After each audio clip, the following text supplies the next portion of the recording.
On m'appelait la silencieuse, la soldate invisible, la file qui cirait les bottes et classait les rapports pendant que les vrais héros planifiaient des missions capables de changer le monde.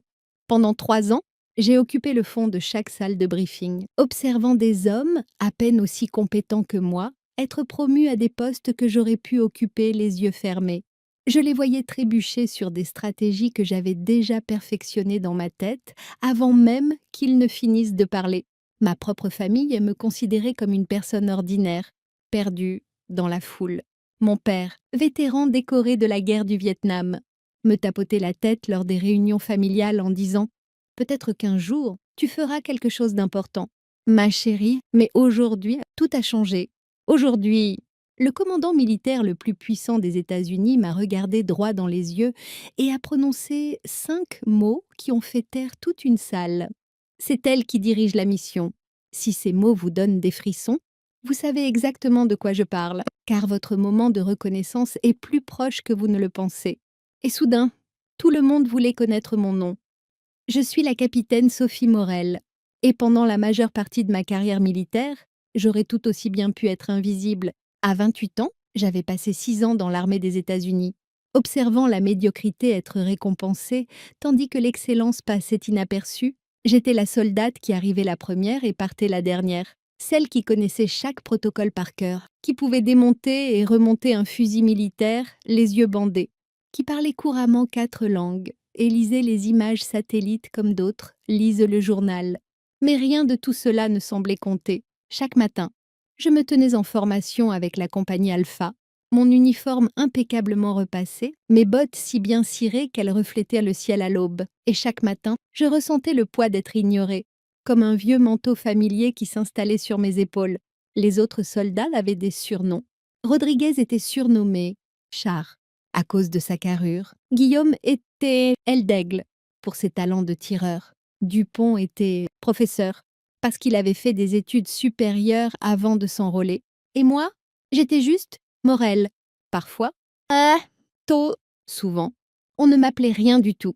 Notre base, Fort Campbell dans le Kentucky, vibrait de l'énergie constante des soldats se préparant pour des déploiements, des exercices d'entraînement et l'incessante machinerie de la vie militaire.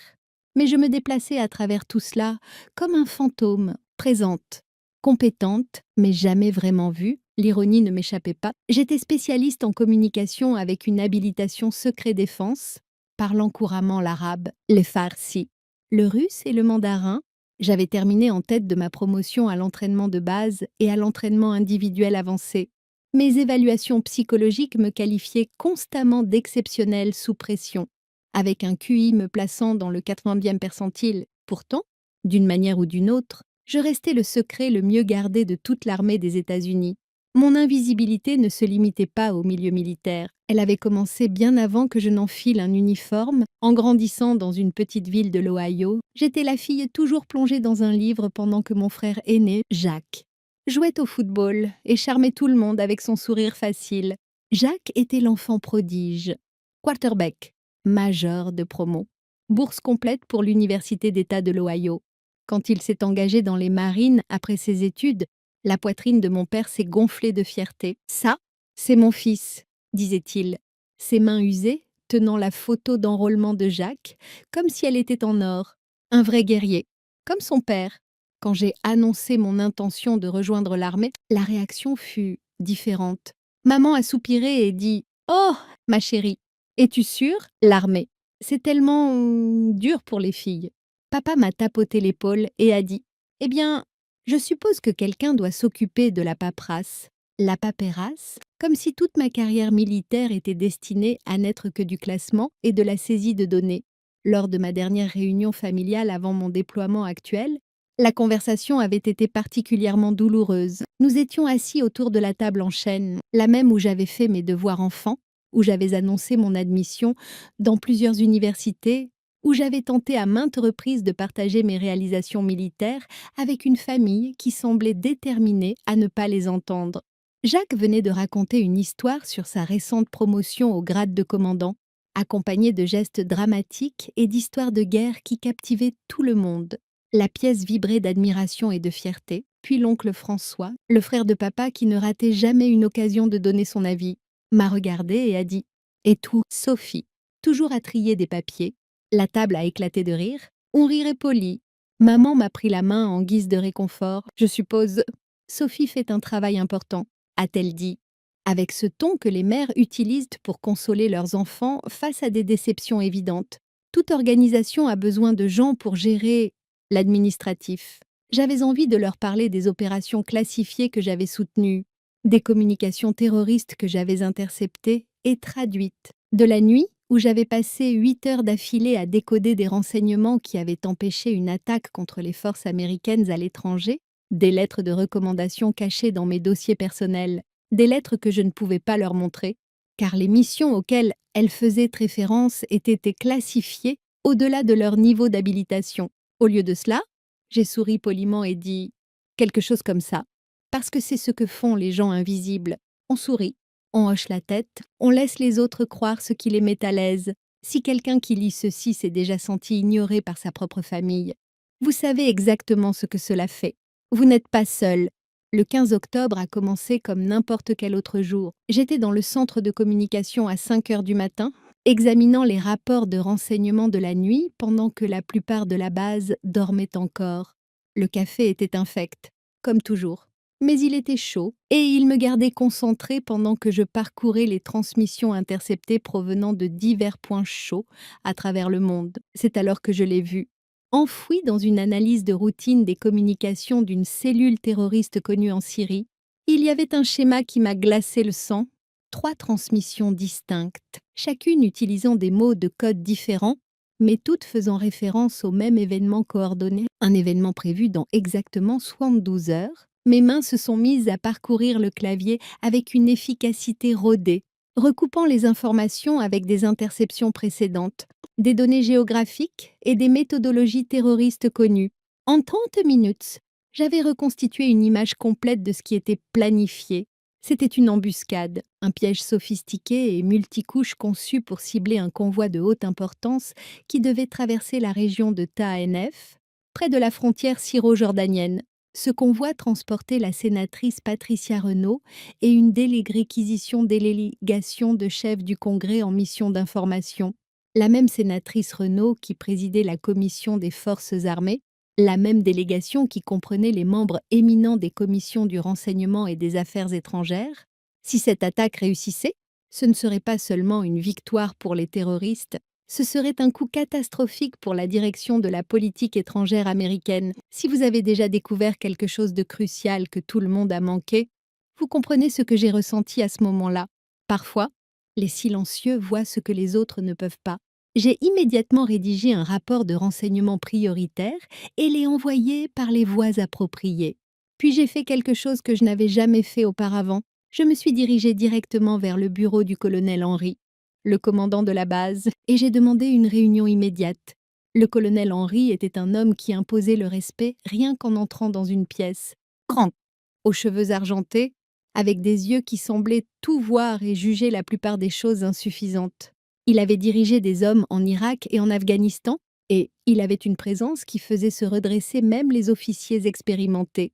Quand j'ai frappé à sa porte à 6h30 du matin, il a levé les yeux de ses briefings matinaux avec l'expression d'un homme peu habitué à être interrompu par des officiers subalternes. « Capitaine Morel », a-t-il dit, sa voix mêlant autorité et impatience, perfectionnée par des décennies de service. « J'espère que c'est important. » « Monsieur », j'ai intercepté des communications indiquant une menace imminente contre une délégation du Congrès en voyage en Syrie.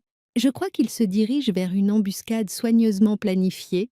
Pendant les 15 minutes suivantes, j'ai présenté mon analyse avec la précision et la clarté qui m'avaient toujours servi. J'ai montré les transmissions interceptées, expliqué la reconnaissance des schémas qui révélaient le complot et détaillé les implications tactiques des renseignements. Le colonel Henry m'a écouté sans m'interrompre, son expression devenant de plus en plus sérieuse à chaque détail. Quand j'ai fini, il est resté silencieux un long moment, étudiant les documents que j'avais posés sur son bureau. « Capitaine », a-t-il dit enfin, « combien de temps vous a-t-il fallu pour assembler tout cela ?» Environ 37 minutes entre l'interception initiale et l'analyse complète. « Monsieur, 37 minutes. Il a répété les mots lentement, comme s'il en évaluait le poids. Et vous êtes sûr de cette évaluation? Oui, monsieur. J'en mettrai ma carrière en jeu.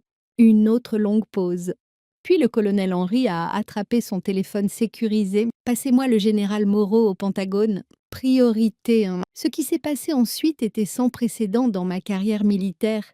En 2 heures, je me suis retrouvée dans une salle de conférence sécurisée avec certaines des personnes les plus puissantes de l'establishment militaire américain.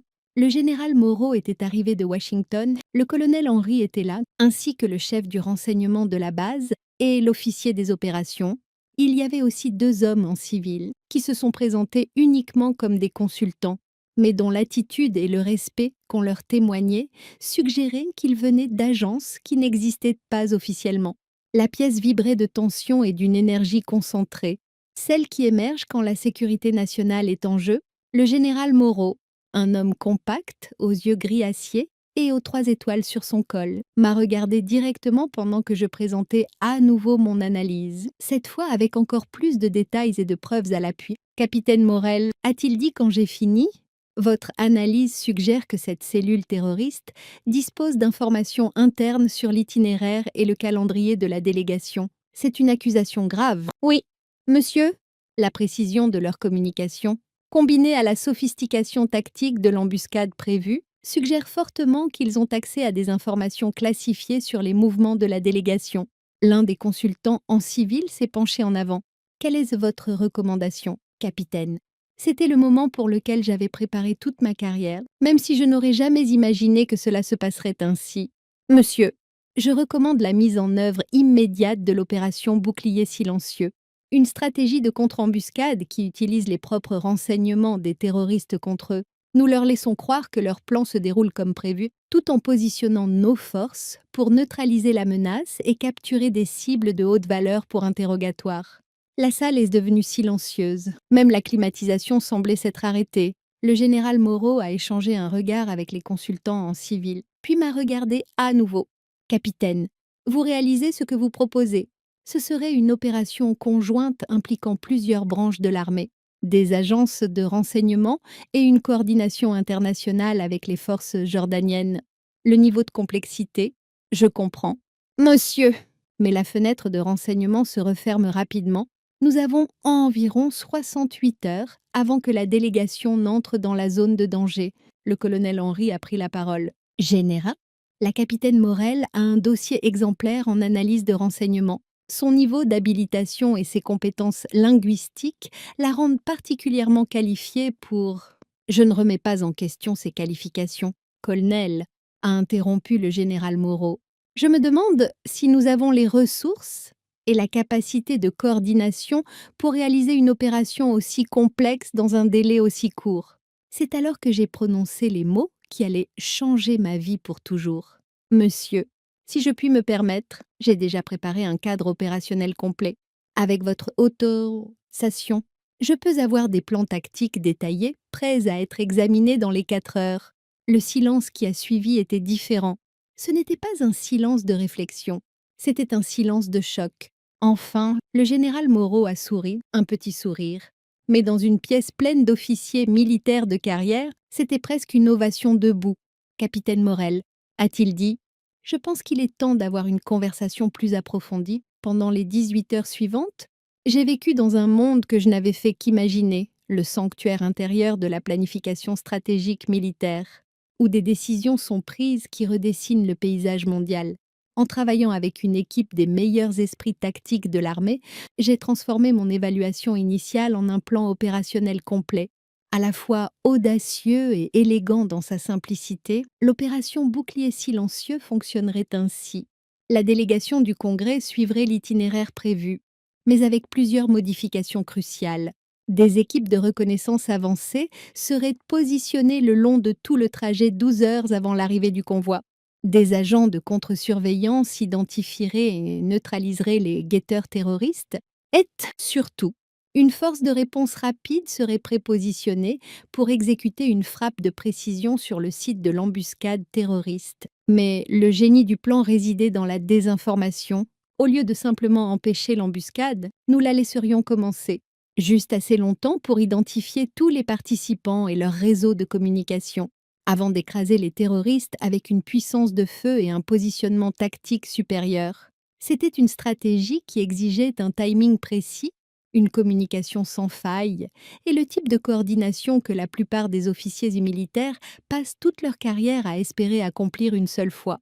En présentant le plan à des niveaux de commandement de plus en plus élevés, j'ai vu quelque chose d'extraordinaire se produire. Les mêmes personnes qui m'avaient ignoré pendant des années me voyaient soudain clairement pour la première fois. Le général Moreau a qualifié cela de pensée stratégique brillante. Les consultants civils ont utilisé des mots comme innovant et révolutionnaire. Le colonel Henry m'a regardé avec une sorte d'admiration et a dit: Capitaine, où diable vous cachiez-vous? Mais la vraie validation est venue lorsque le général Moreau a passé un appel à quelqu'un dont le titre m'était interdit de connaître. Et je l'ai entendu dire: Nous avons ici une officière qui vient peut-être d'empêcher un incident international. Je recommande une autorité de commandement opérationnel immédiate. Autorité de commandement opérationnel. Ces mots ont envoyé une décharge électrique à travers tout mon corps. Pendant 6 ans, j'avais été la soldate,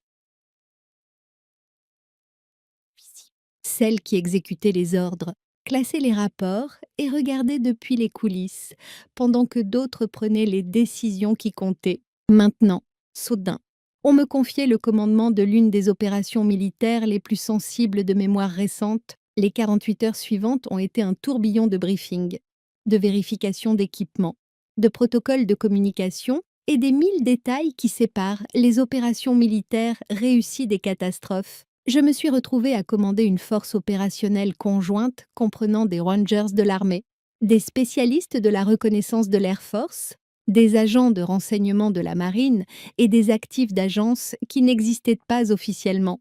C'étaient des guerriers qui avaient servi en Irak, en Afghanistan, en Somalie et dans des conflits qui n'apparaîtraient jamais dans les registres publics. Et ils recevaient des ordres de moi. La transformation était surréaliste. Les soldates qui n'avaient jamais pris la peine d'apprendre mon nom m'appelaient maintenant Madame et s'accrochaient à chacun de mes mots. Les officiers qui me traitaient comme un meuble cherchaient désormais mon approbation pour des décisions tactiques. Mais plus que cela, je voyais dans leurs yeux quelque chose que je n'avais jamais vu auparavant, du respect. Pas la déférence polie que les officiers subalternes reçoivent des soldats, mais un véritable respect professionnel pour quelqu'un qu'ils reconnaissaient comme exceptionnellement compétent. L'opération elle-même s'est déroulée exactement comme prévu. Nos équipes de reconnaissance ont identifié 17 opératifs terroristes positionnés le long de l'itinéraire du convoi. La contre-surveillance a éliminé leur capacité d'alerte précoce et lorsque l'embuscade a commencé, notre force de réponse rapide était déjà en position pour transformer ce que les terroristes pensaient être leur moment de triomphe en leur destruction complète. En 20 minutes, nous avions neutralisé toute la cellule terroriste, capturé 4 cibles de haute valeur vivantes pour interrogatoire et assuré que la délégation du Congrès atteigne sa destination sans jamais savoir à quel point elle était passée près du désastre. 0 perte américaine, 0 incident diplomatique et succès total de la mission. Quand la poussière est retombée et que les rapports finaux ont été déposés, le général Moreau m'a convoqué dans son bureau pour une conversation privée. Capitaine Morel, a-t-il dit, je suis dans l'armée depuis 32 ans. J'ai commandé des opérations dans 4 théâtres de guerre différents et je peux compter sur les doigts d'une main le nombre d'officiers que j'ai rencontrés qui possèdent votre combinaison d'intelligence analytique et d'instinct opérationnel. Il s'est arrêté, me regardant avec une intensité qui montrait qu'il prenait une décision qui affecterait nos 2 carrières. Je recommande votre promotion immédiate au grade de commandant, une affectation au commandement du renseignement stratégique et une considération accélérée pour une formation avancée en leadership. Le Pentagone a besoin d'officiers comme vous dans des postes où vous pouvez vraiment faire la différence. J'ai senti des larmes menacer de couler dans mes yeux, pas de tristesse, mais de l'émotion écrasante d'être enfin reconnue pour ce que j'étais vraiment. Merci, monsieur, ai-je réussi à dire. Ne me remerciez pas. Capitaine, vous l'avez mérité. La seule question est pourquoi il a fallu si longtemps pour que quelqu'un le remarque. 3 semaines plus tard, j'étais de retour dans l'Ohio pour ma cérémonie de promotion. La même famille qui avait qualifié ma carrière militaire de paperasse était maintenant assise au premier rang de la chapelle de la base, regardant le général Moreau épinglé, les feuilles de soleil de chaîne de commandant sur mon col et me remettre la médaille du service méritoire de la défense. La citation, lue à haute voix devant l'Assemblée, détaillait mes compétences analytiques exceptionnelles et mon leadership tactique pour avoir empêché une attaque terroriste qui aurait pu entraîner une perte catastrophique de vies américaines et des dommages significatifs aux intérêts de la sécurité nationale. Bien sûr, les détails étaient classifiés, donc ma famille ne savait toujours pas exactement ce que j'avais fait. Mais ils savaient que c'était assez important pour qu'un général 3 étoiles vienne de Washington pour diriger la cérémonie en personne.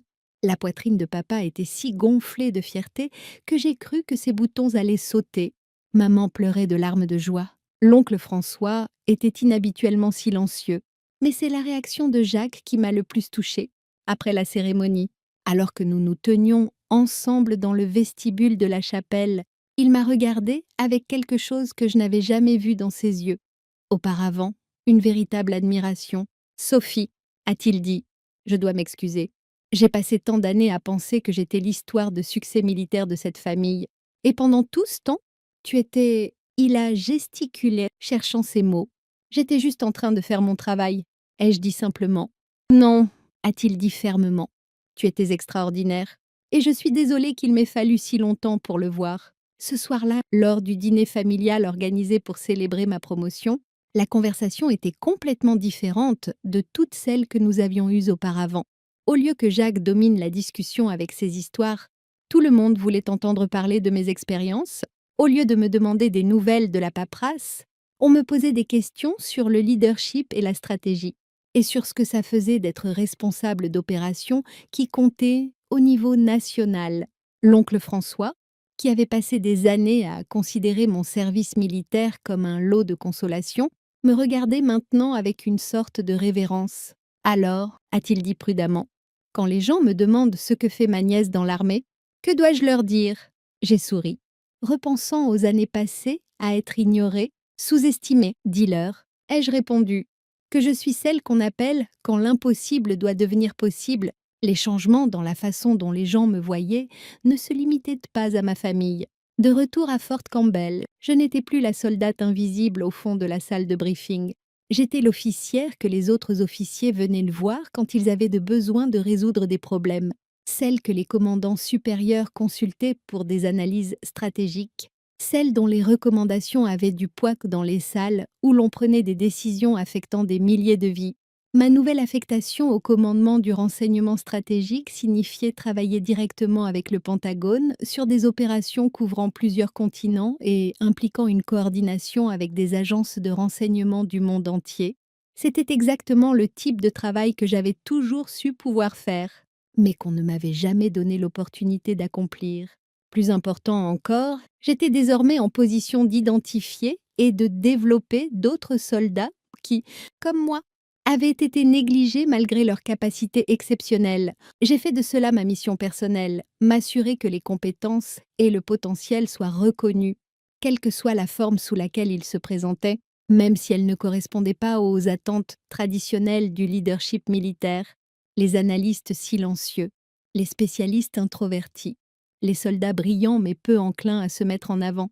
Je les ai encadrés, et je me suis assurée que leurs capacités soient utilisées à bon escient, parce que je savais ce que ça faisait d'avoir tant à offrir, sans avoir nulle part où le faire. 6 mois après l'opération Bouclier silencieux, j'ai été invitée à parler au collège de guerre de l'armée sur l'analyse du renseignement et la planification stratégique, debout à la tribune, face à un public composé des officiers les plus gradés de l'armée américaine. J'ai repensé au chemin qui m'avait menée à ce moment. Combien d'entre vous, ai-je demandé à l'Assemblée, ont des soldats dans leurs unités que vous n'avez jamais vraiment remarqués? Combien de personnes exceptionnelles sont assises dans vos salles de briefing, classent vos rapports et exécutent vos ordres, tandis que leur véritable potentiel reste complètement invisible pour vous? La salle était silencieuse, mais je voyais la reconnaissance sur de nombreux visages. J'ai passé ces 6 ans à être l'une de ces personnes. Ai-je continué? 6 ans à regarder la médiocrité être promue pendant que l'excellence restait ignorée. Non pas parce que je ne performais pas, mais parce que je ne performais pas d'une manière qui correspondait aux attentes traditionnelles de ce qu'est l'excellence. Je leur ai raconté le matin où je suis entrée dans le bureau du colonel Henry avec des renseignements qui allaient empêcher une attaque terroriste catastrophique. Je leur ai parlé du moment où des années d'invisibilité se sont transformées en une confiance pour diriger l'une des opérations les plus sensibles de l'histoire militaire récente. La différence entre être invisible et être indispensable, ai-je dit, tient souvent à un seul moment où quelqu'un en position d'autorité est prêt à regarder au-delà de ses préjugés et à voir ce qui est vraiment là. Après ma présentation, une jeune lieutenante s'est approchée de moi. Elle était petite, silencieuse, avec des yeux intelligents et une énergie nerveuse qui suggérait qu'elle avait quelque chose d'important à dire, mais qu'elle ne savait pas comment. Madame, a-t-elle dit, je travaille dans l'analyse de renseignements depuis 2 ans. J'ai identifié des schémas et des menaces potentielles que je pense importantes. Mais personne ne semble écouter les suggestions des officiers subalternes. Je l'ai regardé et j'ai vu moi-même 3 ans plus tôt. Comment vous appelez-vous? Lieutenante. Jeanne Park. Madame, lieutenant Park. Je veux que vous prépariez un briefing complet sur votre analyse et que vous me le présentiez la semaine prochaine. Si vos renseignements sont aussi importants que vous le pensez, je m'assurerai qu'ils parviennent aux bonnes personnes. Ses yeux se sont illuminés d'un espoir que je me souvenais d'avoir ressenti. Ce matin-là, j'avais décidé d'entrer dans le bureau du colonel Henry. Merci, madame. Vous ne savez pas ce que cela signifie pour moi, mais je savais. Je savais exactement ce que cela signifiait. Aujourd'hui, alors que je vous raconte cette histoire, je suis la lieutenant-colonel Sophie Morel, directrice adjointe des opérations de renseignement stratégique pour le commandement central des États-Unis. La fille qui était invisible pendant 6 ans a maintenant son nom sur des rapports de renseignement qui passent sur les bureaux des généraux, des secrétaires de cabinet et, parfois, du président lui-même. Les soldats sous mon commandement ne m'appellent pas. Hey, To ou la silencieuse. Ils m'appellent colonel ou madame. Et quand ils ont des problèmes à résoudre, ils viennent me voir spécifiquement parce qu'ils savent que je vais écouter et agir. Ma famille comprend maintenant que lorsque je disais faire un travail important, j'étais loin de la réalité. Papa garde des coupures de journaux sur des opérations militaires auxquelles je ne peux pas lui dire que j'ai participé, mais il le sait d'une manière ou d'une autre. Jacques et moi avons développé le genre de relation que j'avais toujours espéré avoir. Une relation basée sur le respect mutuel entre professionnels qui comprennent le poids des responsabilités du leadership militaire. Mais peut-être plus important encore, j'ai appris que l'invisibilité n'est pas toujours un désavantage. Les années passées, à être ignorées, m'ont appris à observer, à analyser, à comprendre les systèmes, les gens et les situations d'une manière que les officiers plus naturellement en vue ne développent jamais. La patience apprise en attendant la reconnaissance m'a enseigné la valeur du timing et l'importance d'être prête quand l'opportunité arrive enfin.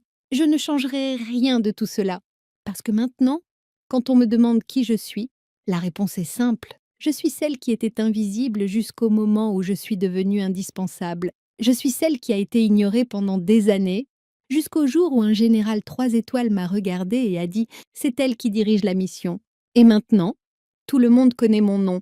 On m'appelait la silencieuse. Maintenant, on m'appelle quand le monde est en danger et qu'ils ont besoin de quelqu'un pour le sauver. La soldate invisible qui est devenue une leader irremplaçable. C'est qui je suis. C'est qui j'ai toujours été.